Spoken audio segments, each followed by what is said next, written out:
Congolaises, Congolais, mes chers compatriotes, en ce jour du 23 octobre 2020, je m'adresse à vous, souverains primaires, dans un contexte exceptionnel en rapport avec la situation politique que connaît notre pays.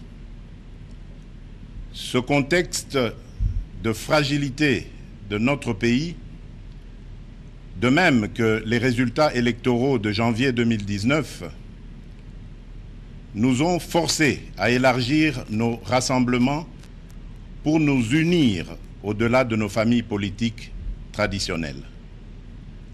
Cet effort de recomposition a touché aussi bien le pouvoir sortant que l'ancienne opposition, ce qui a conduit à une situation inédite où des adversaires farouches d'hier sont devenus des alliés.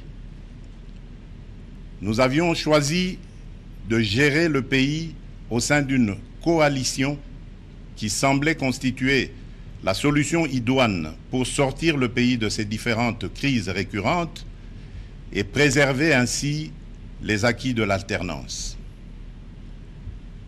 Malheureusement, près de 2 ans après, les divergences qui persistent entre les partis signataires de cet accord plombent les ailes de l'espoir de notre envol vers le développement. Ces divergences portent notamment sur les questions relatives à la paix et à la sécurité nationale, à la Commission électorale nationale indépendante, à l'organisation des élections, à la gestion du portefeuille de l'État, à la territoriale, à la diplomatie, à l'indépendance de la justice et à l'instauration de l'État de droit qui sont un enjeu majeur pour notre nation. L'importance de ces questions me convainc qu'elles ne doivent être laissées à la merci d'un seul groupe politique. Elles nécessitent un large consensus national. Mes chers compatriotes, la tâche que vous m'avez confiée est immense.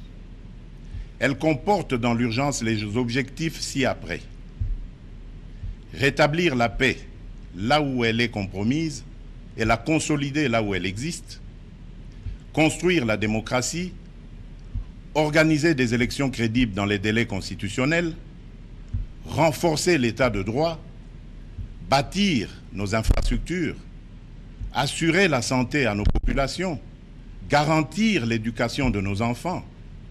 Donner une perspective économique à notre jeunesse et promouvoir davantage les droits des femmes.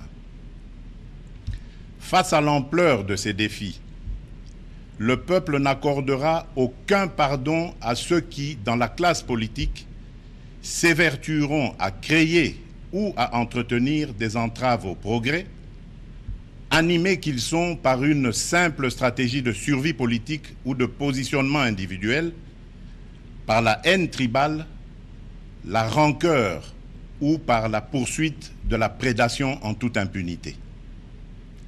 À ce propos, je salue l'effort d'abnégation de ceux qui, dans tous les camps, se sont démarqués de ces antivaleurs.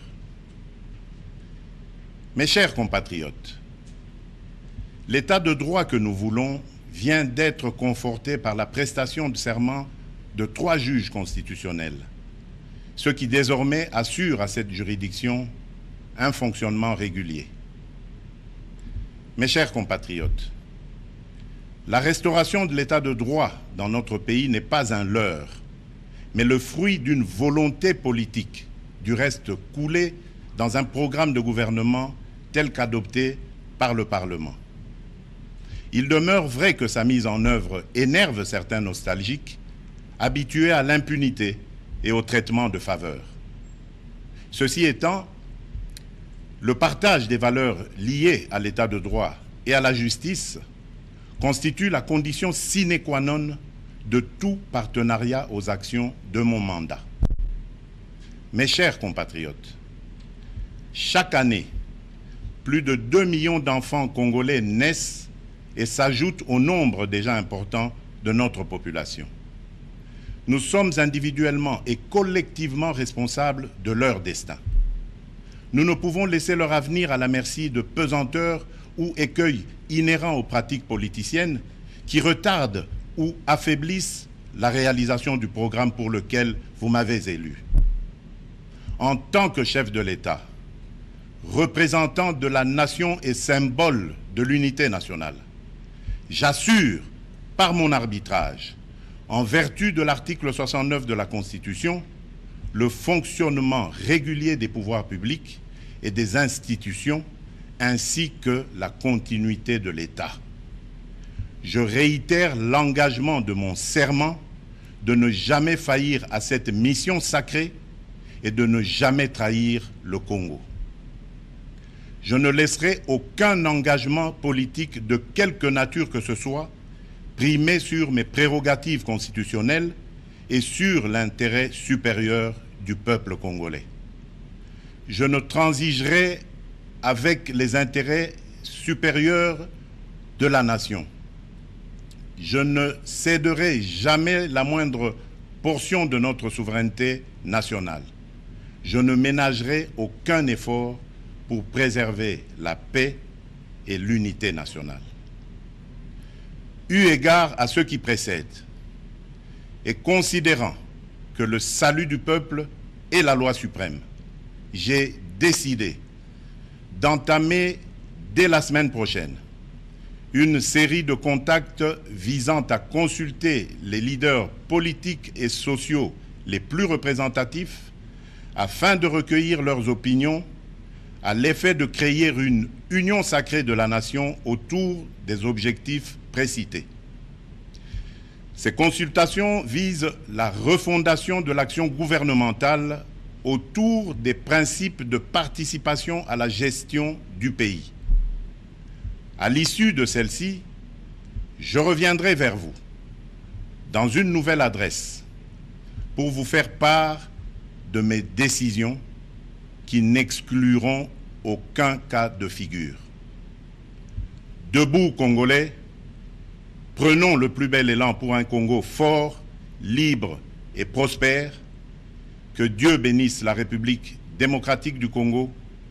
Je vous remercie.